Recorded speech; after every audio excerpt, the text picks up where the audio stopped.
بسم اللہ الرحمن الرحیم۔ السلام علیکم ورحمۃ اللہ وبرکاتہ۔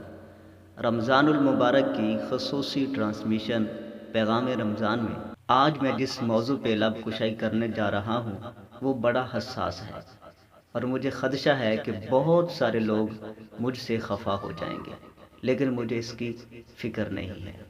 اپنے بھی خفا مجھ سے ہیں، بیگانے بھی ناخوش، کہ میں زہر ہلاہل کو کبھی کہہ نہ سکا قند، بات وہی کرتا ہوں سمجھتا ہوں جسے حق، نئے ابلائے مسجد ہوں نئی تہذیب کا فرزند۔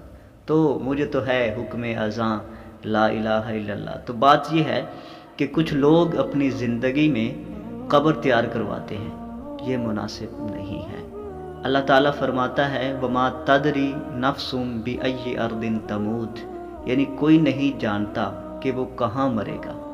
قبر تیار کرنے کا شرعاً حکم نہیں، البتہ کفن سلوا کر رکھ سکتا ہے۔ جہاں کہیں جائے اپنے ساتھ لے جائے، اور قبر اپنے ہمراہ نہیں لے جا سکتا۔ بعض خانقاہوں کو دیکھا گیا کہ وہ زندگی میں پکا مزار بنوا لیتے ہیں، یہ ریاکاری ہے۔ گویا ان کو یہ یقین ہے کہ وہ اللہ کے ولی اور بزرگ و برتر بندے ہیں، اور اس مرتبے کو پہنچے ہوئے ہیں کہ عام لوگوں کی طرح کچی قبر میں نہیں، بلکہ انہیں خوبصورت مزار میں دفن ہونا چاہیے۔ حالانکہ سچے ولیوں کا طریقہ یہ رہا کہ وہ خود کو گناہگار خیال کرتے تھے۔ جو خود کو ولی خیال کرتے اور اپنی ولایت کا اعلان کرتے پھرتے ہیں، وہ لوگ اولیاء کرام کی روش پر نہیں ہیں۔ پیران پیر سیدنا غوث اعظم شیخ عبد القادر جیلانی رحمۃ اللہ علیہ سے بڑا بزرگ اور ولی 1000 سال میں نہ کوئی آیا اور نہ کوئی قیامت تک آ سکتا ہے۔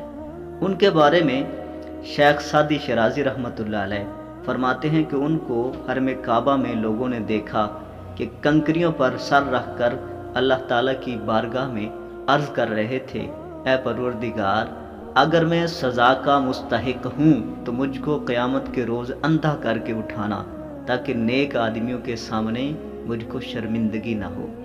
بعض صحابہ کرام کے بارے میں آیا ہے کہ وہ یہ دعا کرتے تھے، اے اللہ، مجھے جب موت آئے تو یا جنگل کا کوئی درندہ مجھے پھاڑ کر کھا جائے، یا میں کہیں سمندر میں ڈوب کر مر جاؤں اور مچھلیوں کی غذا بن جاؤں۔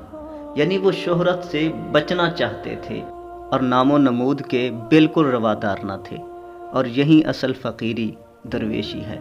اور آج کے فقیروں کو اپنے مزاروں کی فکر پڑی ہے۔ صاحبوں، ماننے والے مریدین و معتقدین بنانے اور بڑھانے اور مزار و قبر کو عمدہ اور خوبصورت بنانے یا بنوانے سے زیادہ آخرت کی فکر کرو، خدا اور رسول کو راضی کرو۔ مرید و معتقدین کی کثرت اور مزار کی عمدگی سنگ مرمر کی ٹکڑیاں عذاب الہی اور قبر کی پٹائی سے بچا نہیں سکیں گی، اگر آپ کے کارناموں اور ڈھنگوں سے خدا رسول ناراض ہیں۔ ایسی فقیری و سجادگی سے بھی کیا فائدہ کہ قبر کے اندر آپ کی بد اعمالیوں یا بد اعتقادیوں اور ریاکاریوں کی وجہ سے پٹائی ہوتی ہو، اور اوپر مزار پر مریدین چادریں چڑھاتے، پھول برساتے اور دھوم دھام سے عرس مناتے ہوں۔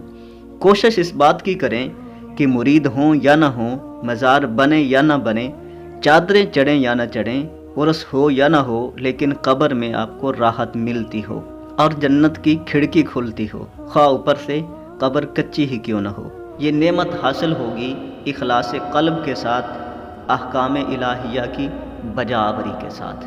اللہ تبارک و تعالی میرا اور آپ کا حامی و ناصر ہو۔